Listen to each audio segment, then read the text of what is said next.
Part of this video will be me praising the game that is Paladins and explaining how to play as some of the more confusing champions. I might make this a series, and I think it would be a lot of fun to do a tier list of all the champions, and it sounds like that is going to happen with Taco.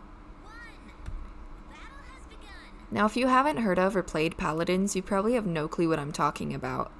Paladins is an objective, team-based first-person shooter. It's free on Steam, Epic Games, Xbox, and I'm pretty sure PlayStation as well. So by all means, check it out, it's a whole lot of fun. You'll become obsessed just like I am. There's a whole range of characters you can play as called champions, and they each have their own special abilities and classes. The classes are damage, flank, frontline, and support. There are multiple game formats you can play, but for today I will just be talking about Siege. Siege is by far my favorite format of the game. 5 players on each team try to capture a point, then move said point to the other's base. It's called the objective or the payload. Whichever team gets to 4 points first wins. If you capture the objective by standing in the circle, you get a point. By pushing the payload successfully, you get a point. And for defending the payload, you get a point. Once you're at 3 points, you cannot win if you defend the payload, so you have to capture the objective. Now that that is over, we can move on to champions. All champions have an ult, which is a special move that essentially charges up and can be used to either do a lot of damage, do a lot of healing, sneak up on someone, or some other various things. Today I will focus on my favorite champion, which is Ying. Not only is her voice actor the most amazing woman ever, but she's also beautiful. Look at this goddess. I love her artwork. Ying is a great character, but it's actually really hard to play her since she is confusing. The most important thing is her Q ability. It will place a clone, and that clone will heal whoever is lowest within a certain range. You can place multiple of these at once, but they will wear out after some time. Her F ability lets her teleport to any of those clones that she is facing. Right click will shatter these clones, making them chase an enemy down and explode. Right now I'm healing the front line because they're usually the most important. Because for now, all we care about is the objective, but later on, you'll start healing more of the damage and the flankers. Each player also has a mastery level. Before the round starts, you'll see that it shows everyone's mastery level. This can help you decide who you might want to focus on.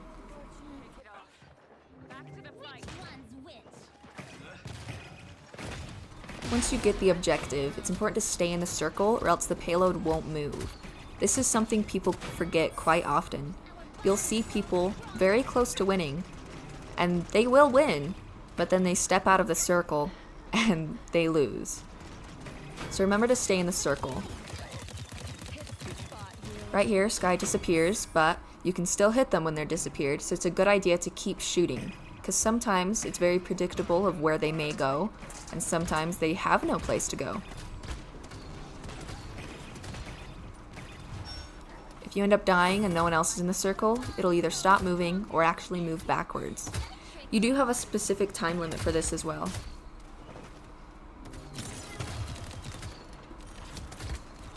If you are on the other team for this part, you would really want to focus on grouping up. Really focus on the front line, because the front line takes a lot of the hits from everyone else. And you'll usually see a support is always right next to the front line, which is why front lines are really hard to kill, since the support is always next to them. It's a good idea to have multiple characters that you are familiar with playing or good at playing, because if someone else on your team were to choose that character, you wouldn't be able to play them. When you are familiar with more than one champion, it's a good idea to have them be in different classes, just in case. Then that's the end of that round and you go again. This time, one of the champions on the opposing team, named Sky, used her ult. Her ult is honestly kind of terrifying, and it always works very well. You'll see it's a bomb, and it killed basically the entire team.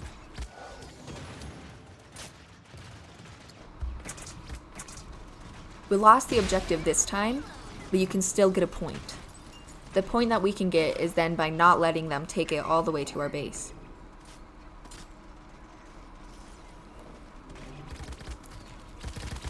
If you were to play ranked, then the other team and your team get to block some characters that no one can be.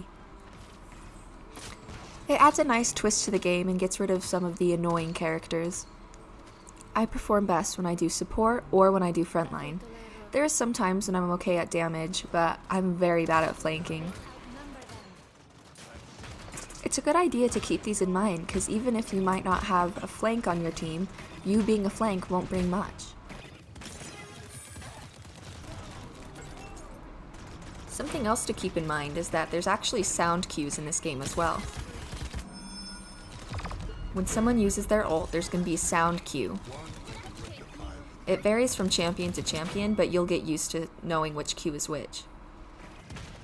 Something to really focus on is the flanks sound cues. Many of the flanks have an ability where they can actually turn invisible, and they can sneak up on you and do a lot of damage. Each map is different, and they each have different strengths. This one is good for hiding and for shooting from far away. It's great for snipers.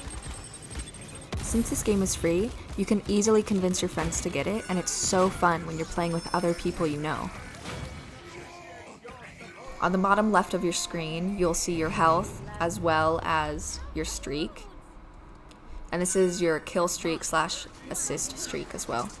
On the top left, you'll see your team, their health and their ult status as well as their streaks. And on the top right, you'll see the opposing team. You won't see their health or their ult status, but you will see their streaks. Despite me getting this game only a few weeks ago, I've spent countless hours playing this. Ying's ult, it heals each of her team members for a certain amount, and it makes it so that she can teleport to any one of them by looking in the direction they are. You can see your team members through walls. Champions that you should always try to have on your team is support, because it's really hard to heal in this game. If you wait long enough, you'll actually heal by yourself, but you can't shoot and you can't get hit. And most people will track you down, so it's hard to heal this way. Please leave a like and please subscribe if you did enjoy this. Since you stayed to the end, I'm assuming you did. And I really hope to make some more videos, especially about Paladins. See ya!